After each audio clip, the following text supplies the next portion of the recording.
Have you ever wondered what it would be like to walk and cycle on your street without being shoved right to the edges?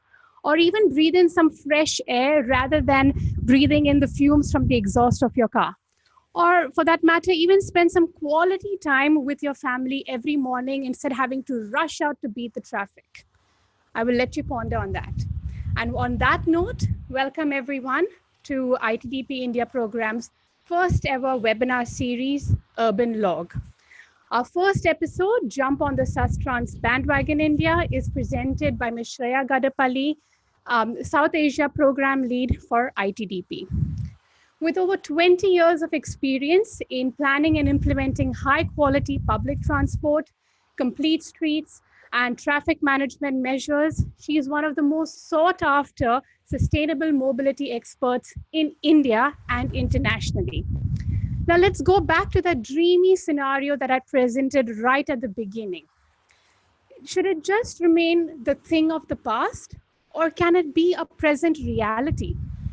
And here, Shreya Gadepalli today is going to explain you just how Indian cities can reinvent themselves. And lastly, we would like to thank RVS School of Change for hosting us here, and we are live as well. So thank you very much. And without any further ado, I'd like to pass it on to Shreya Gadepalli. Thanks a lot, Kashmira. Can you hear me? Cool. So how many of you here are undergraduate students? Everyone, yeah. And how many of you are from the first year? Anyone? Second? Third? And fourth? And some of you are not students at all because they've not risen their hands. Final year, fifth years. Sorry, I forgot. So my name is Shreya. And like Kashmira said, I lead the South Asia program of ITDP, or Institute for Transportation and Development Policy. Let's see if this works or not. I don't think this is working. It's okay.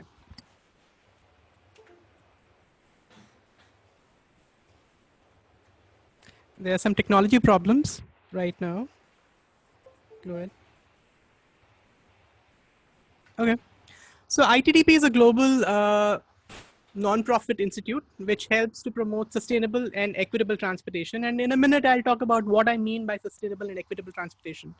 We're engaged in more than 50 cities, and we have over 100 team members across the world. And we work, we've been working for more than 30 years. Now it's been 35 years next year of ITDP working worldwide. Now in India, we've been working for about 20 years. And these are all the places that we've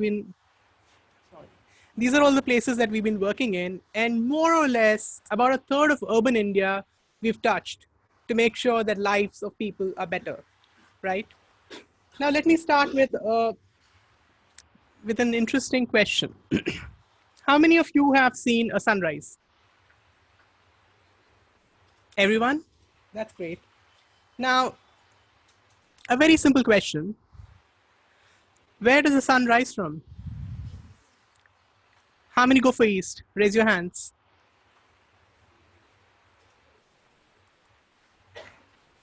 So now, how many of you are contrarians who believe that sun rises in the west? Anyone? Anyone? None? So all of you believe that the sun rises in the east. Now here's the trick. How many of you have studied geography in school? Everyone? Yeah? Do you actually know that the sun doesn't rise? It's the earth that goes around? Right? Like till Galileo told us that it's the earth that goes around, everybody thought the sun rose. The sun rose, went up the sky in the middle, and then dropped down in the evening, and the earth was flat. Right? And then we learned that that's not true. It might appear to be true, but that's not true at all. The earth is round, it goes around, and the sun is where it is. Right? Now, transportation is something like that. Oftentimes we think what we are asking is the right question, but we're asking the wrong question. And when you ask the wrong question, you'll obviously have the wrong answer, right? And the other part of it is that oftentimes what appears is not what's true. Yeah? Now let's go to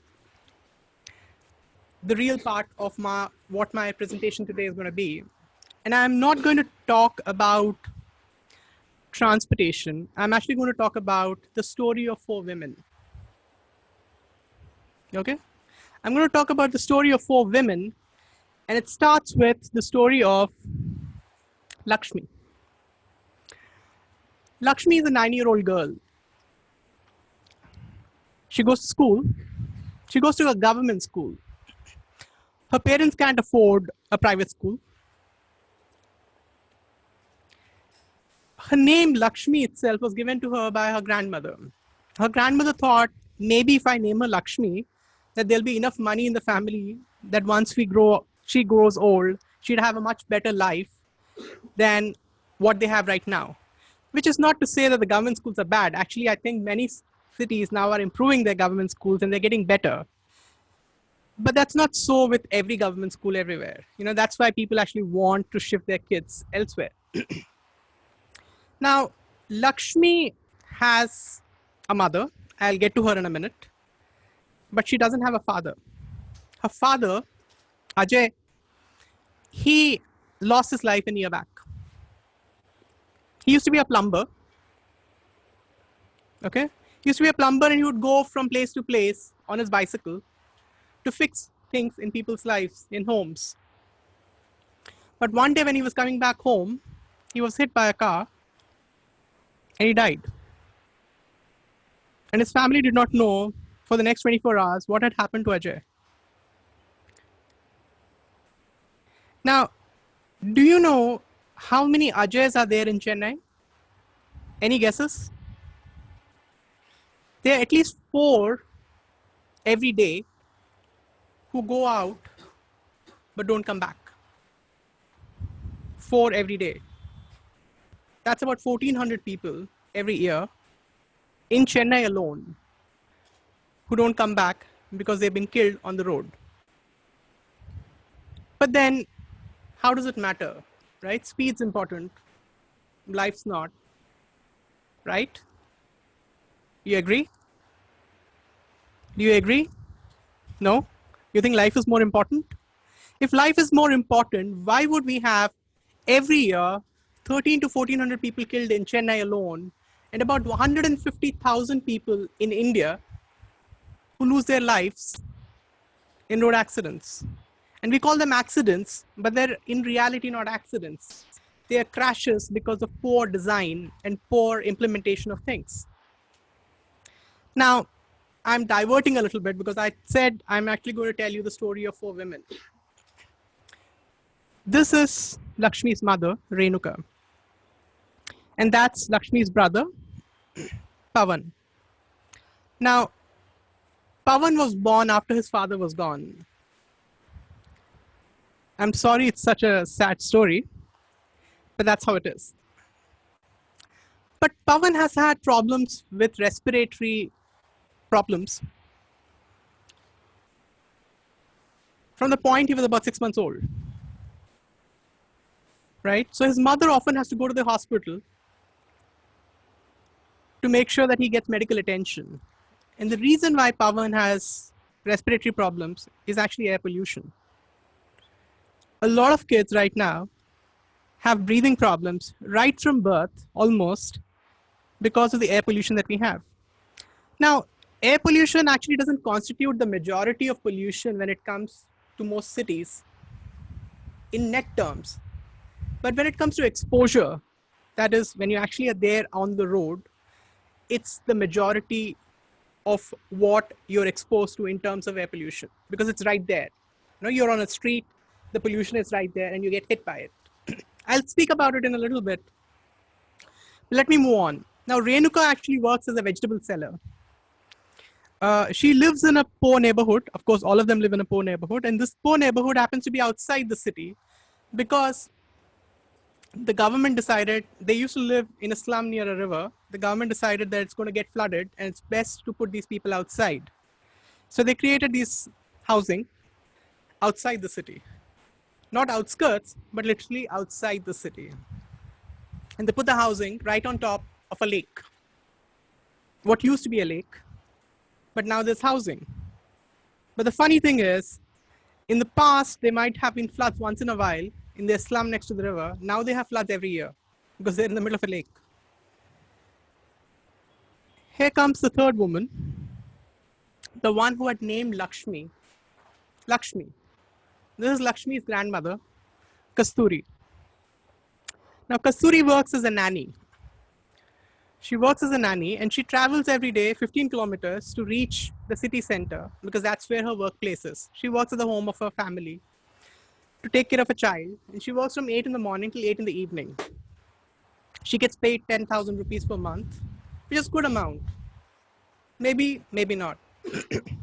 Now, Kasturi has to take every day a share auto rickshaw,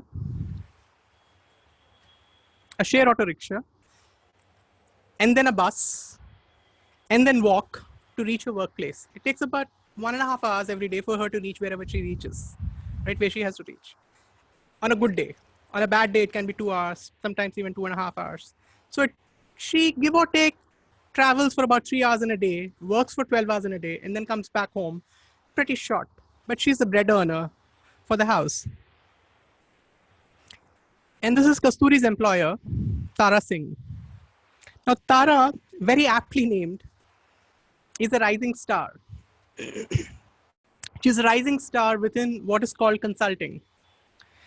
She's been doing really well. She even recently got promoted. Actually, not promoted, she shifted jobs. Because consulting is doing so well, people really want, like the companies really want people. And therefore, she got a very nice raise. And now she gets about 25 lakhs an annum. And she drives to work. She actually now no longer drives to work because she has a driver, because she can afford a driver with the raise that she's gotten recently. Now, Kasturi is the one who works at Tara's house and takes care of her newborn. Tara has a husband who's a pilot. He's doing well too. And together between them, they actually earn a fair amount of money because Tara's husband, Rohit, does even better than Tara. Now, this is a story of 4 women, right? Now, Tara also spends about an hour every day to reach work because she's stuck in traffic. She has a good chunk of the time she reaches, but then she's stuck in traffic about 2 kilometers away from her workplace every day. And she curses. She curses every day because there isn't that flyover that she wants. That's not getting built. But the government recently announced that they are going to build the flyover. And so she's happy that that's great. Now, Tara also likes to shop. She goes every once in a while for shopping. But she doesn't park in the mall because it's expensive to park in the mall. So instead, she finds free parking on the road somewhere because she hates to pay for parking. Now, who wants to pay for parking? Anyone? No one wants to pay for parking, right? Now, that's the story of these 4 women. Do you like them? You like them? Yes? No? Do you want to hear more of the story? Yes? No? Okay. Now, the interesting thing is, before I actually go into this graphic, for every Tara who drives a car or has a driver who drives her, do you know how many Kasturis and Lakshmis and Renukas are there? Do you want to take a guess? Some guess. For every Tara, how many Lakshmis and Kasturis and Renukas are there? Any guess? 3? 4?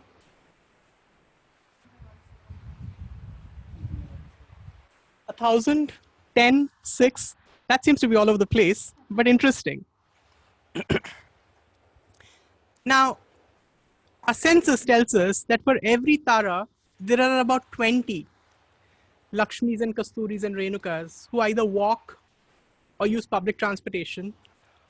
And when I say public transportation, I'm also including share auto rickshaws, because share auto rickshaws are public transportation in the absence of public transportation. Okay, so it's about 1 in 20. And if you include men as well, not working.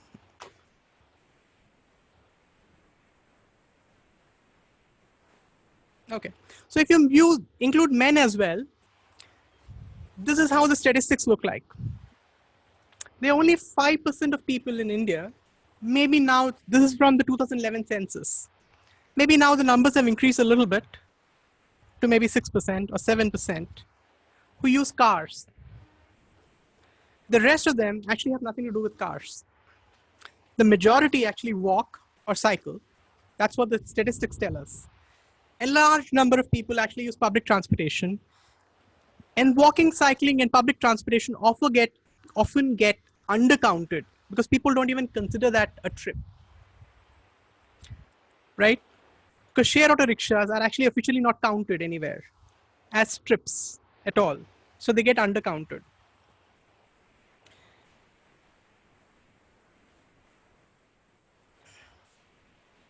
Now, can I say that we are actually in the middle of a state of addiction? We're in the middle of a state of addiction, and you ask me, what kind of an addiction, right?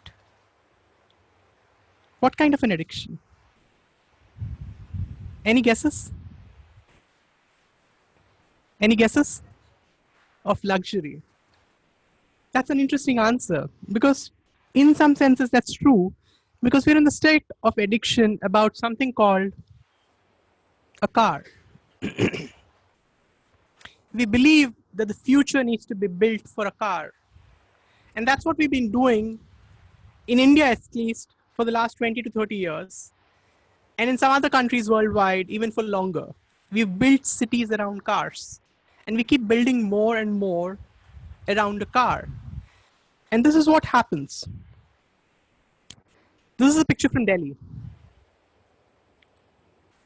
This is a picture from Delhi where things have been built for the car. There are more roads in Delhi as a percentage of the land area than any other city in India. And it's not surprising that Delhi has more cars than any other city in India. Truth be told, actually, Delhi has more cars than Kolkata, Chennai, and Mumbai put together. Surprises you?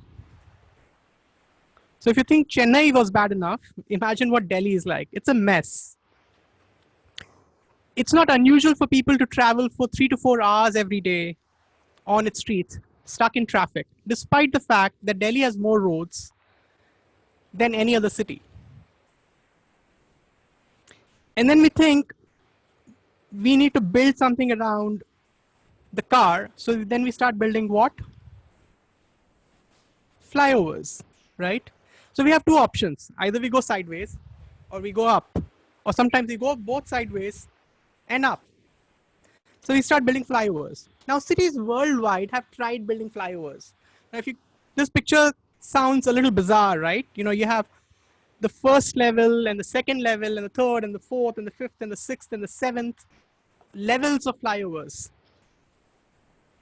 It looks like a cartoon, but it's actually not a cartoon, because there are cities actually in the world, like Atlanta, even Los Angeles, which have these many levels of flyovers. Have they solved their transportation problems? No, they're still stuck in traffic. They're still stuck in traffic, but we still continue to build flyovers because we are addicted to an idea of free flow forever. We think somehow free flow is going to happen, but in reality, it's just an illusion. It's an illusion, and it's an addiction. Now, there are other consequences, and of course, you're stuck in traffic, spending all this time, but there are other consequences like air pollution.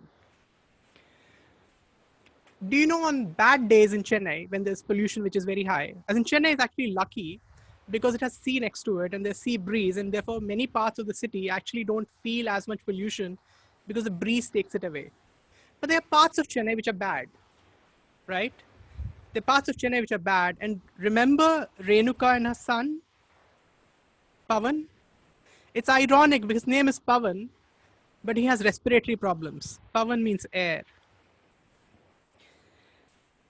Now, Chennai on the worst days has this much of pollution. It's the equivalent of each one of you smoking 7 cigarettes a day.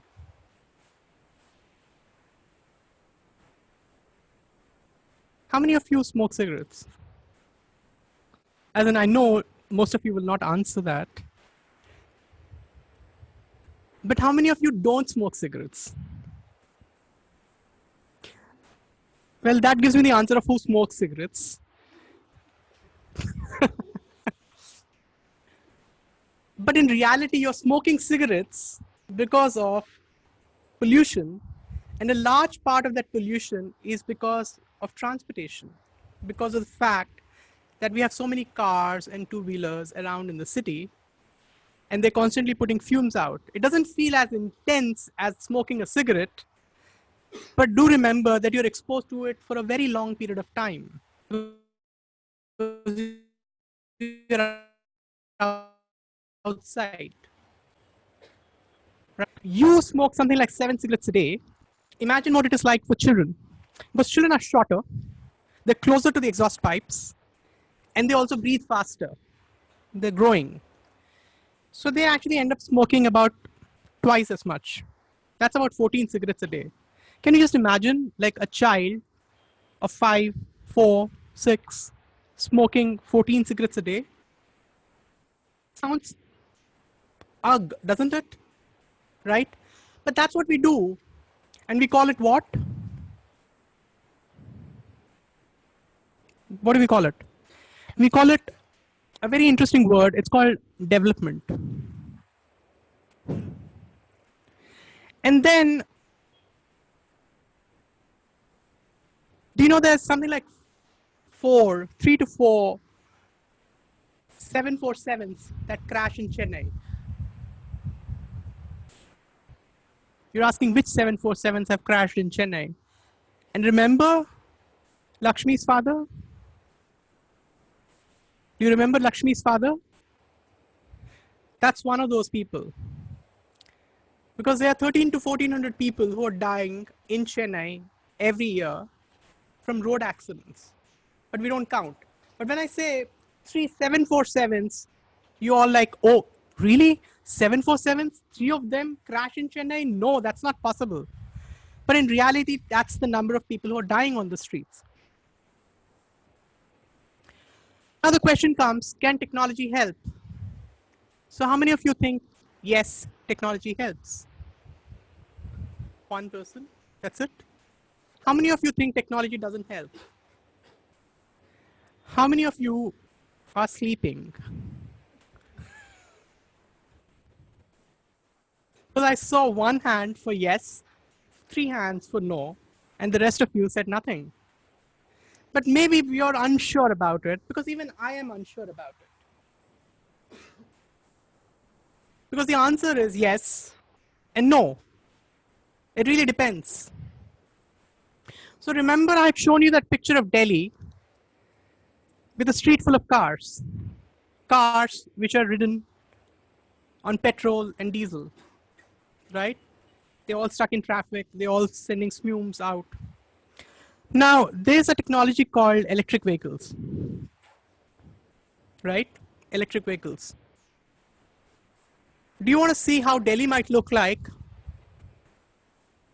if Delhi actually had electric vehicles? Yes? If every car in Delhi had become from petrol to an EV, this is what Delhi would look like.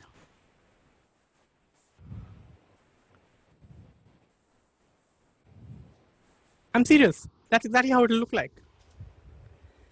Because it doesn't matter whether it's petrol driven or electric driven, they still consume the same amount of space. They're still going to be stuck in traffic. yes, the pollution will come down, the local pollution at least, which is a good thing. And that's why I said technology, the answer is yes and no. But it only solves part of the problem. It doesn't solve the entire problem. Because the question that we've been asking, remember the sun? The question that we've been asking is the wrong question. All along, we've been asking this question of how do I get more cars to go through on a street or on a road? Because when you ask that question, there are only a few choices. The choices are widen the street or build a flyover. Widen the street or build a flyover. But imagine if the question was slightly different and we ask the right question. And the right question is, how can I get all people or most people to have great transportation? Right? When you ask that question, the answer might look a little different. Here's a small little video that I want to show you. Now, imagine you saw all that lanes of traffic, right? In that particular street, there was something like 6 lanes of traffic in Delhi. But let's say there are only 4 lanes. There are only 4 lanes per direction, and you give 2 of those lanes to buses. And you got to watch this video carefully, okay? Very carefully, because I'm going to ask a quiz after that. There's a quiz right now.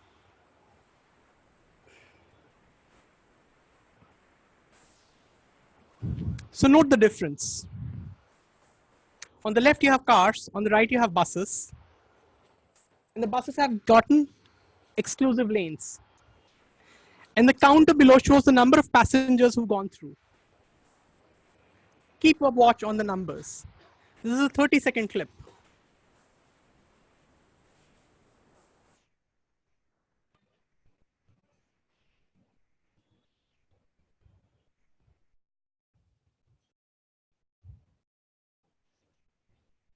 You see the numbers? You see the numbers? Now tell me the numbers. How many were there on the left side with cars? 60? I asked you to watch very carefully. There were 65, right? And how many were there on the right side? 654. Okay?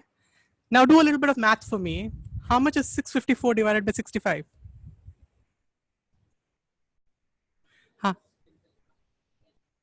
10 times, right? So if 2 lanes can get you 10 times more people to go through, what would you do?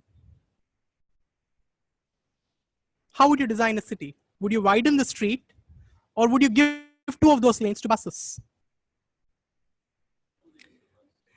Imagine if you had actually widened the street and not given space to buses, and you widened and added 2 more lanes, how many passengers might have been there? A little bit of math. About 100. 65 into 1.5, right? About 100. So if you added 2 lanes, which is you had to get somebody's house or shop to be cut, and you added those 2 lanes, you would have gotten 35 more passengers, approximately.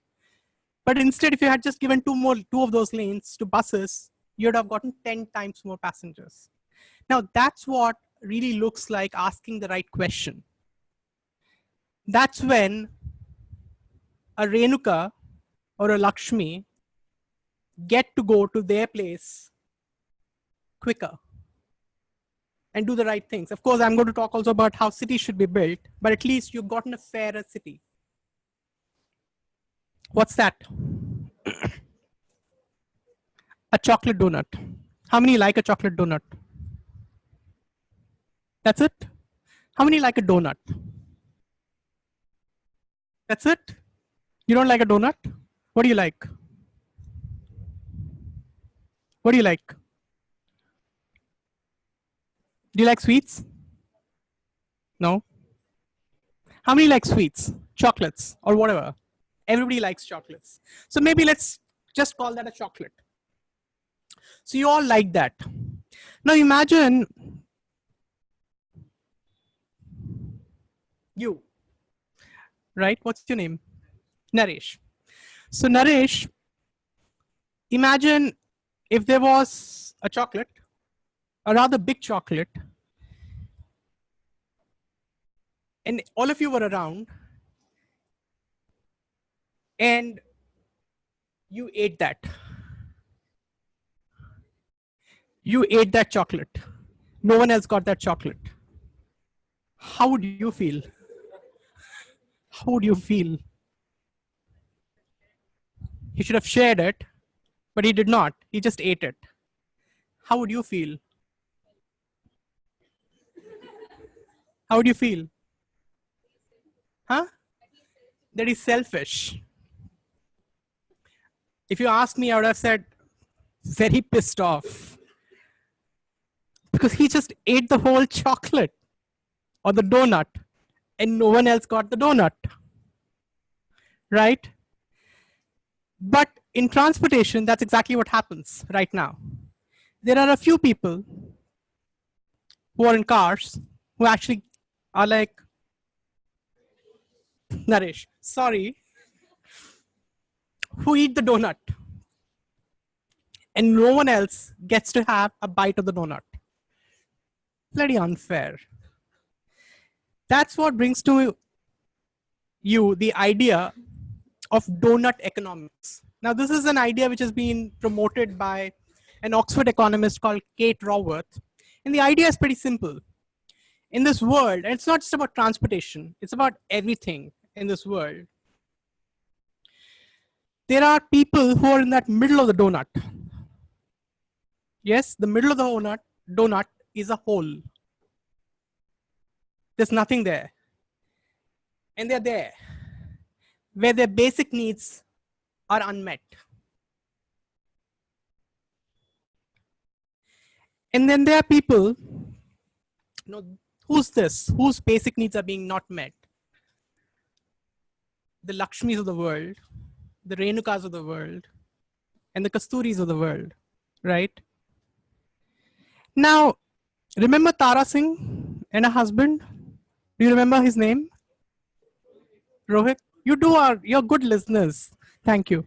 Now, Rohit, Tara Singh and Rohit. Now, they are like our dear friend here, Naresh. He eats the cake. Now, they eat not only that cake, but they keep eating cakes. Now, before I go there, I call that circle the circle of equity, because these people don't even get the basics. And then Tara Singh and Rohit actually consume so much that they're killing the planet.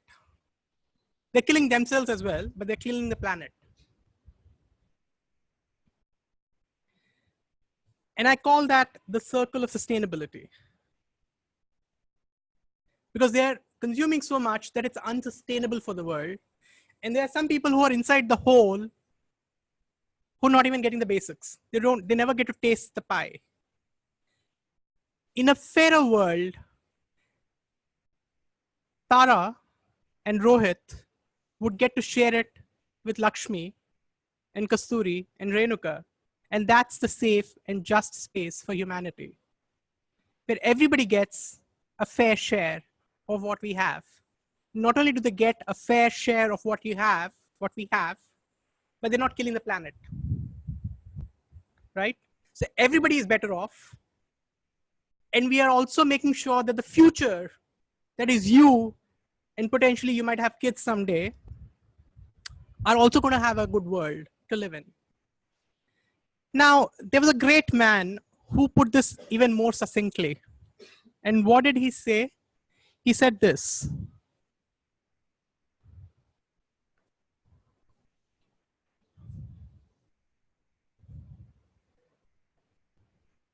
there's enough for everybody's need, but not enough for everyone's greed, or a few people's greed. How many times? About 15 more minutes? Almost time? Okay. I'm told my presentation is almost done, but I have about 2/3 of my presentation, so I'm going to run through it. Now, so what we need to do, that was the more difficult part. The next part is just going to be quick. that we got to stop thinking about the car as the king of the road and make car one amongst equals. And we also need to remember another basic lesson, that you can't cure obesity with bigger pants. You just can't. Like, imagine you go to a doctor and the doctor says, and you're obese for whatever reason, right? And the doctor says, what's your name? You're not right now fat, but what's your name? Vishwa. So right now you're very lean, but imagine in a future date, 10 years from now, you become very fat. Okay? And you go to the doctor and you say, doctor, I'm fat, what do I do? And the doctor says, buy a bigger pant. What would you do to the doctor?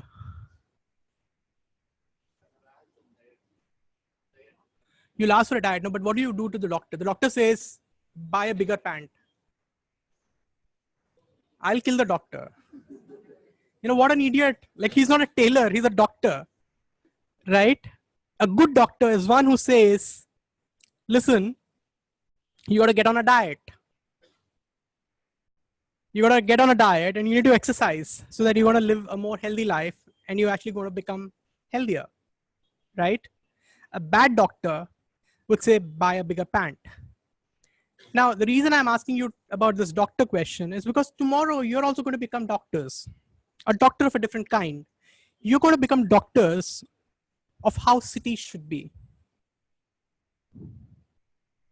And so the discussion that I want to have with you is, do you want to become the doctor who'd say, buy a bigger pant? Or do you want to be a doctor who'd say, eat healthy? So you remember, right? So you got to become a doctor who's going to make sure that people eat healthy. So let's walk the talk. You have a street like that. Does it have a footpath? Doesn't that look like one of those donuts where one person eats the donut and everybody else doesn't get it?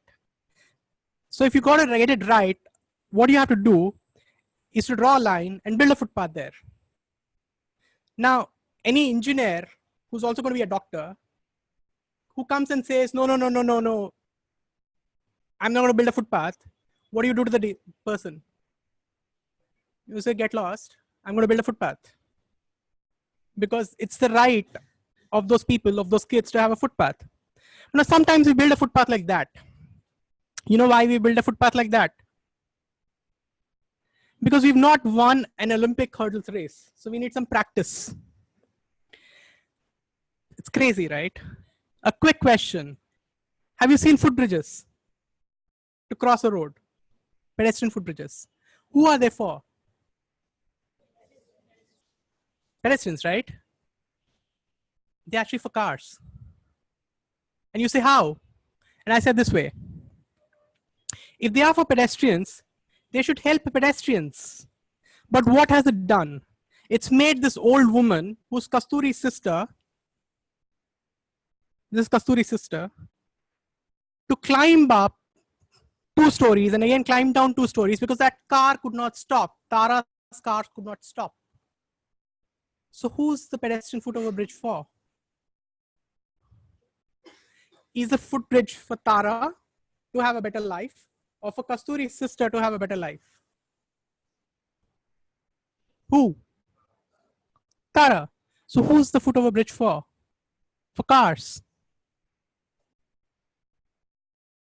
And the same thing happens when it comes to parking. We assume that parking is a God-given right, but it's not. And that's what we at ITDP with the Corporation of Chennai have been doing over the last 6 years of transforming streets from this to this. Now, doesn't that look like a fairer share of the pie? And that's what we need to do. And that's what Chennai did by adopting the first non-motorized transport policy in this country. So it became the first one in the country, and it's been trying to do that. It's built about 100 kilometers of these streets, but 100 won't do. We need something like 2,000 or 3,000 kilometers of these streets. And I'm expecting that each one of you is actually going to make that happen. Are you ready for it? Right? So you got to make sure that you go and work with the corporation and you get those 2,000 or 3,000 kilometers of streets. Similarly, Pune has been making similar efforts where a street like this has become like this. And it's not just 1 kilometer. They've already built about 20 kilometers of these, and they're building another 100 kilometers. And they have plans for even more. And it also became the first city in this country to have street design guidelines. We're also helping Chennai create those street design guidelines so that it becomes standardized. It becomes easier to implement. And we are now helping the whole of Tamil Nadu to do that, where 10 cities have come together, where we're helping them prepare their plans so that they can become a better place for everyone. And we have even created some very cool tools that you can use, but also the 100 cities under the Smart Cities program in India are going to use, because this is under the Smart Cities mission, where how engineers and architects and designers can use these tools to make better streets. That's the complete streets toolkit. 5 minutes? Okay. So just give me a second.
So like I said, I won't be able to talk about everything in transportation, but I'm just talking about some basic principles of how to make transportation work for everyone.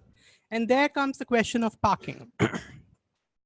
Now, parking is a pretty interesting thing because almost everybody is affected by it, right? And it's a bloody pain.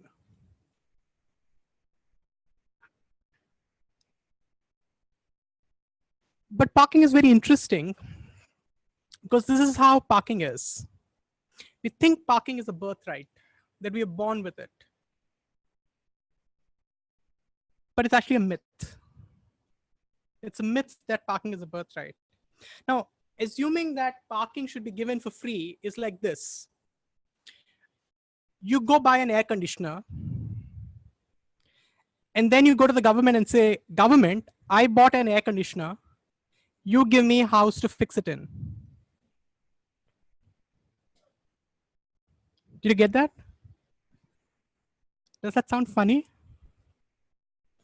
But when it comes to parking, that's exactly how it is. When you say, government, I bought a car. Now you give me the parking for free.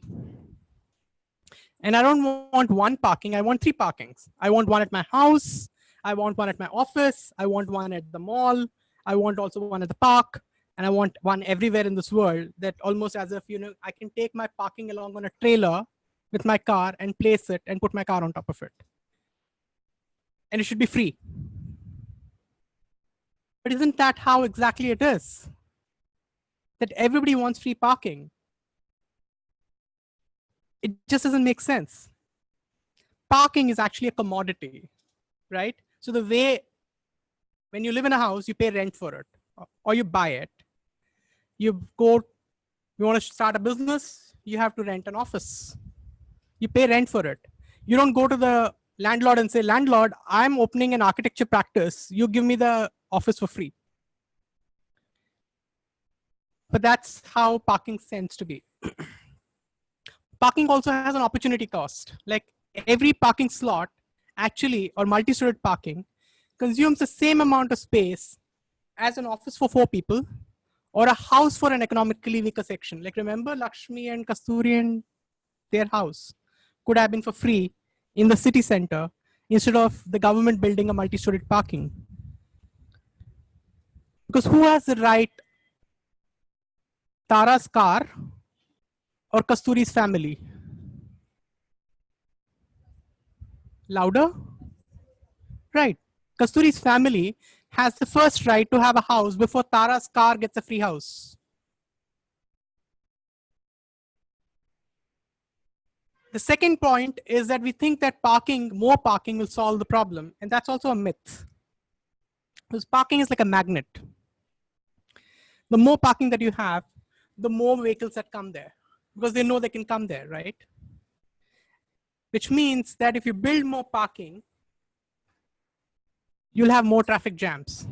And if you want less traffic jams, you should have less parking. The third is that multi-level car parking will solve the problem, which is also a myth.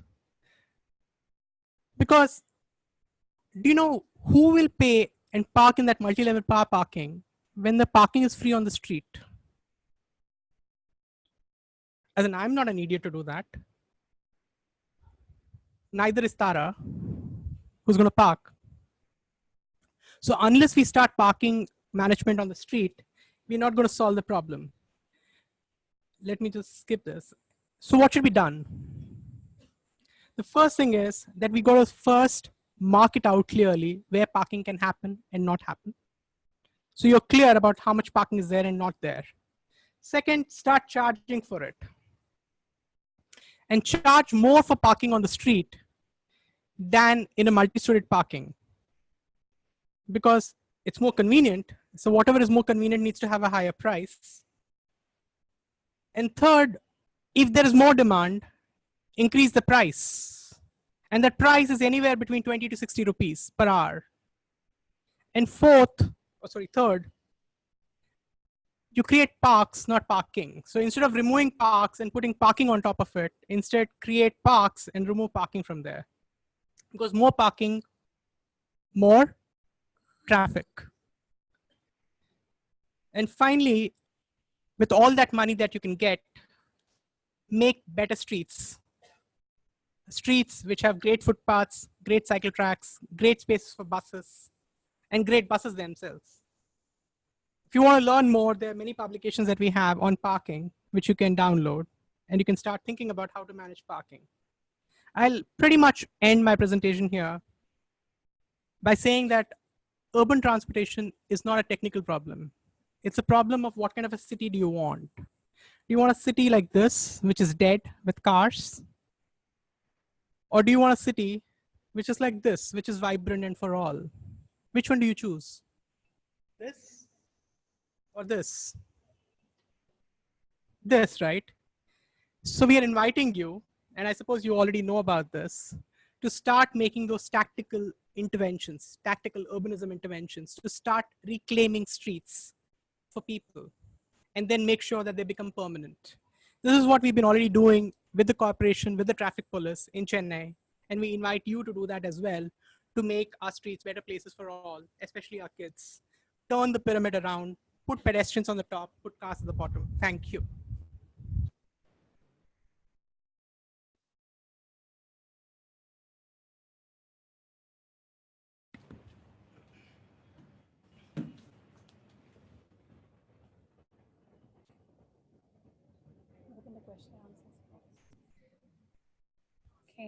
Okay. Thanks a lot, Shreya. And I think we all agree that was a very enlightening presentation. All right. Yeah. So before all of you can start typing in questions in a Q&A session, in the Q&A section, we'll take your questions right after. And before we start talking about those, Shreya, would you like to talk about the role of policies? I mean, states like Maharashtra are on the verge of implementing the Maharashtra urban mobility policies, and policies also play a very important role in how cities can reinvent themselves. So maybe if you can just touch briefly on that, and then we'll start taking on other questions. Thanks for that question. So a lot of what I talked about was the physical interventions of street, but there's also a question of policy, and policy is essentially a statement of intent. It says, this is our priority. That's what a city like Chennai has already done by saying non-motorized transportation is our priority. And therefore, we're going to invest money and our time and our energy to make sure that our streets are a better place, right? They also in our policy say that we will have vision zero, which means that nobody gets killed on the street. So we will do everything possible to make sure that streets become safer spaces to be. Now, in this direction, Maharashtra state government has already thought about creating not just a city level policy, but a state level policy, so that all the cities in the state have the same idea. And what do they say? They actually say that 100% of their investment henceforth, it's not finalized yet, but there have been lots of discussions and already the final draft has been created. But the draft says 100% of all its investments are going to be for sustainable transportation, which means they're going to be for walking, they're going to be for cycling, and they're going to be for public transportation. And within public transportation, especially for buses, which I did not speak much about, but buses are an extremely important component of public transportation. Because we might think that maybe metros will solve our problems, but in reality, metros are only a very specialized solution for specialized situations. But buses, on the other hand, actually are within reach. They're more flexible, they reach more people, and they can provide better transportation for everybody. But which means also that we need better buses, and we need way more buses than what we have right now. So Maharashtra is thinking about having something like 60 buses for every lakh people, which means imagine a Chennai, which has about 1 crore people, would have 6,000 buses rather than the 3,500 buses it has. And similarly, a city like Mumbai, the metropolitan area, which has a population of nearly 2 crores, will have about 12,000 buses. And the good news is Mumbai Corporation is already talking about increasing the number of buses. Pune is also going to double the number of buses, and it also has its own policies accordingly. So policy is a statement of intent, but policy needs to be backed really with money. And that money is there. It's just that it gets invested often in the wrong things. Can I use those slides of subsidy to show? Yeah, sure. You want to show that? Let me make a point actually using some numbers. Let me go back. Yeah. Minimize that, and we need to go back to sort this slide.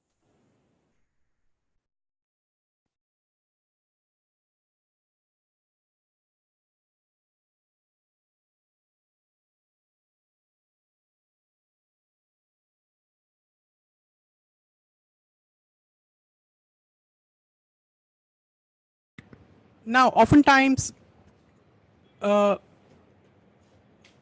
people think putting money in a bus is a lost thing, right? We have to subsidize money. Like governments often are very averse, not Tamil Nadu so much, but many other places, but even Tamil Nadu for that matter, to some degree. Now, Tamil Nadu is one of the better states in this country. And how so? This country has, give or take, about 30,000 urban buses. Okay, about 30,000 urban buses. Now, do you want to know how many buses London has? The city of London has? Any guesses? 15,000. So India as a country has 30,000 buses, and all of India has only double the number of buses that the city of London has. But 10,000 of those buses actually happen to be in Tamil Nadu. So 1/3 of all urban buses happen to be in this one state. So you might think MTC is bad, but MTC is much better off than many other places. Because the government does put some money, and for every ticket, on an average, the government gives about 2 rupees of subsidy. So if you're paying about 10 rupees, 2 of those rupees, the government is giving a subsidy to make sure that the buses are still running. Now, it's not enough because the buses are crowded and they're not the greatest of buses. So if you want better buses, you need more money. But let's make a different comparison because the government is presently, at least we think, is giving no subsidy to cars, right? Does anyone here have a car? Anyone? None of you have cars? Good for you. Now, have you ever seen the government give out a check to a car user and say, Here, because you've driven, I'm giving you money. Sounds very odd, right? But in reality, the government does do that in a very different way by making investment, as it's called, into flyovers and road widening, etc. And this is the extent of that subsidy. So every car trip gets a subsidy in Tamil Nadu, gets a subsidy of about 16 rupees for every single trip. So every time the car goes out, the government effectively gives it 16 rupees. And how much does the bus get? 2 rupees. Now the car person says, well, I'm also paying road taxes. And I'll show you in a minute what the road taxes are going to be. But before that, also remember that cars also get mostly free parking in many places. So that adds up to even more. Even at a nominal rate of 10 rupees per hour, cars end up getting a substantial amount of subsidy. And the amount of road tax that a car user pays is about 10 rupees, which means net on, the car is getting something like 70 rupees of subsidy. The bus user gets 2. This is in the best state of the country, right? So there's a mismatch between the reality and what is getting spent on. That is, remember the pie? A car getting more of the pie, a substantially larger portion of the pie than what a bus user is getting. So Maharashtra is now talking about making this equal. It's saying that all its investments are actually going to go into buses and walking and cycling, which is great. Because a Tara Singh, who gets 25 lakhs an annum, can afford to pay for it. But a Kasturi, who gets only 10,000 rupees a month, needs that support so that Lakshmi can go to a better school and have a better life as she grows up. That's what policy looks like. So there is one question from Dimpy. Where do you place the Ola, Uber, taxi on hire services? They are also cars and they create equal congestion. I think Dimpy Dave from wherever probably has a very fair question.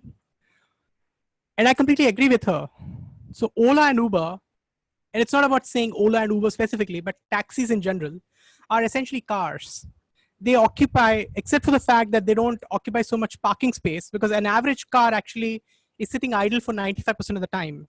A taxi, on the other hand, is not sitting 95% of the time idle. It's working for maybe 50 to 60% of the time, or even more in some cases. But the amount of road space it consumes is still the same.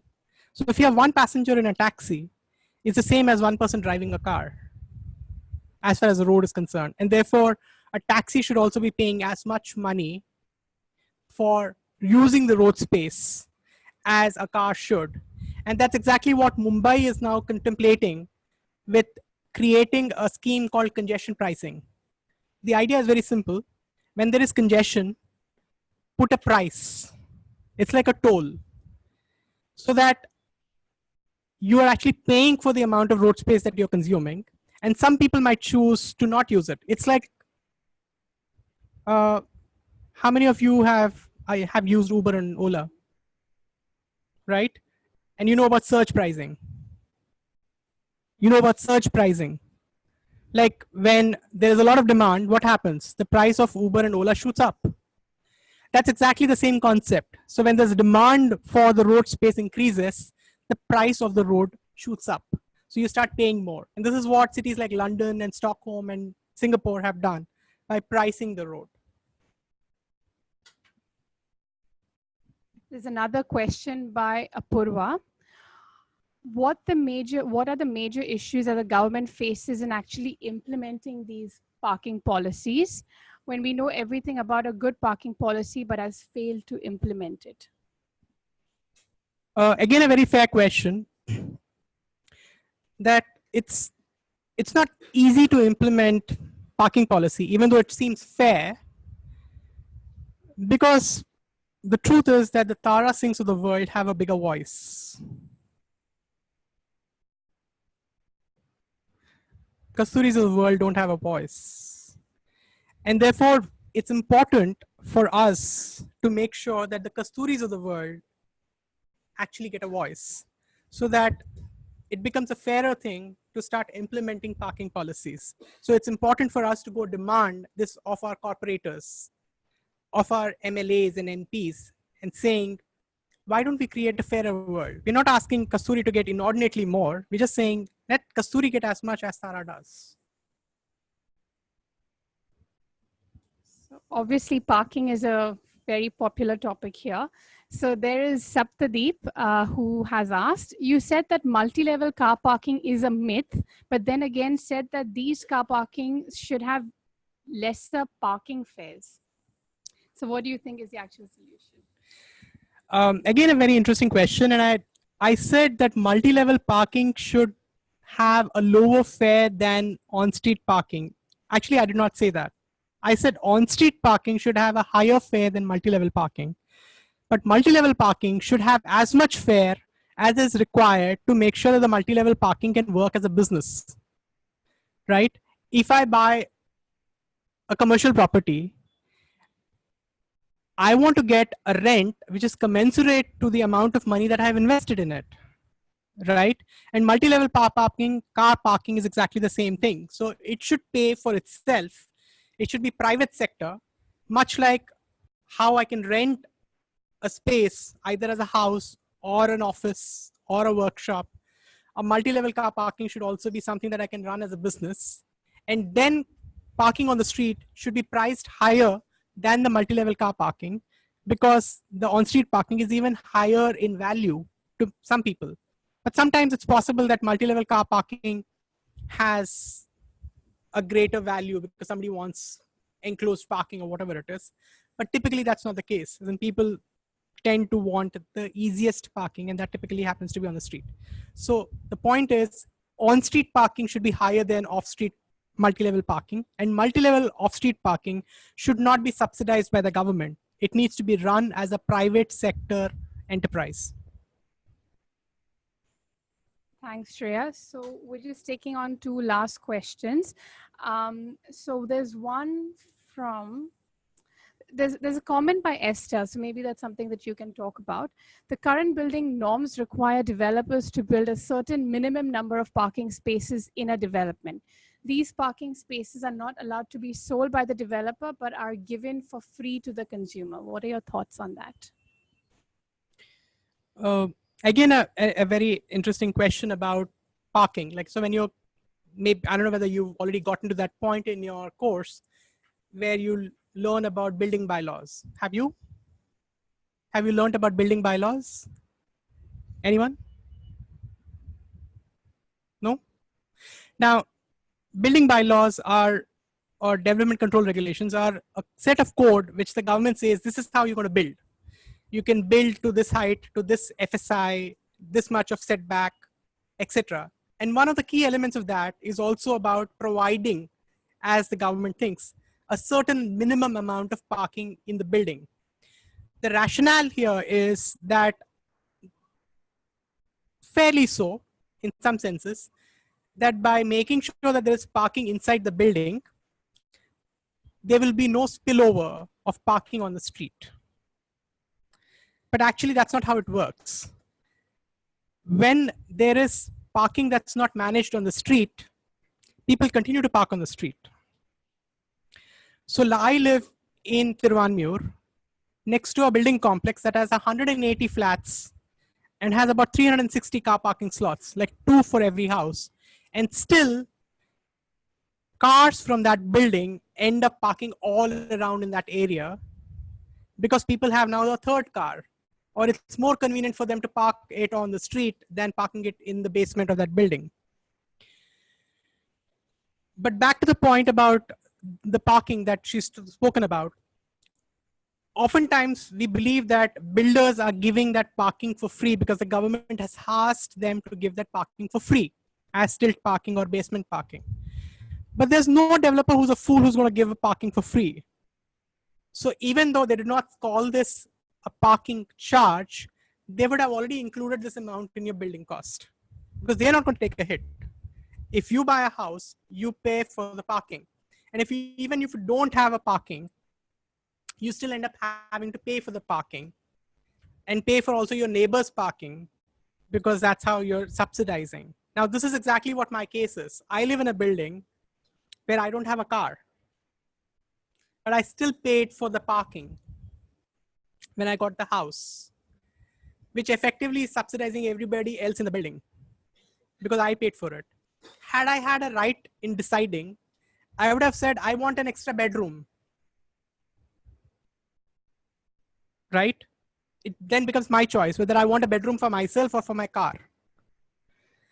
Parking is like that, it's a commodity. And therefore, what cities in the world are doing right are that they've removed the parking minimum. They're saying, you don't have to build parking at all. You can build parking only if somebody wants the parking. But there's a maximum. You cannot build more than X amount of parking, right? So there are certain cities which say you can build only one parking slot for every 10 apartments. Because more parking, remember what did I say? More parking, more traffic. So if you want less traffic, those cities which want less traffic have decided they're actually going to control the amount of parking. So they're saying you can build as much as you want, or to a certain limit, the amount of space for people to live in, but there's a limitation on parking. Instead, we've got it the opposite, where we're saying you can build as much parking as you want, but you have a limitation on the amount of space that you can build for people in terms of FSI. Thank you all for your questions. And this will be taking just a last question. So that's by Ashwin. Chennai is a city where they do follow vehicular lane pattern. But as you were saying, we are moving bus lane systems automatically. We need road expansions, which can affect many livelihoods in and around the roads. What do we do with that scenario? So again, I think there was a misreading there. When you create a dedicated lane for a bus, there's no reason why you need to expand the road.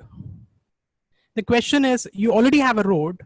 It's about taking a certain amount of that space. So if you have 3 lanes, take one of those lanes for a bus. It's a very odd, convoluted way of thinking that when you need to create a dedicated lane for a bus, you need to expand the road and take away somebody's land. No. What you're doing is that you are making a fairer share of that pie, of that donut, and giving that lane to the bus to make sure that more passengers can go through compared to the number of people who are on cars. Yes. So those were the last set of questions. So thank you very much, Shreya. And I think we all agreed that this presentation was extremely helpful in understanding what cities can do to improve mobility for all its people and not just for the very few. So if you liked this webinar, please do sign up for our next webinar, which is Our People Near Transit by Vaishali Singh and Professor Rutul Joshi from CEPT, which will be on 25th of July. So once you end the meeting, if you click on that continue button, you can directly lead on to register for the next webinar. Thank you all and see you. Bye-bye.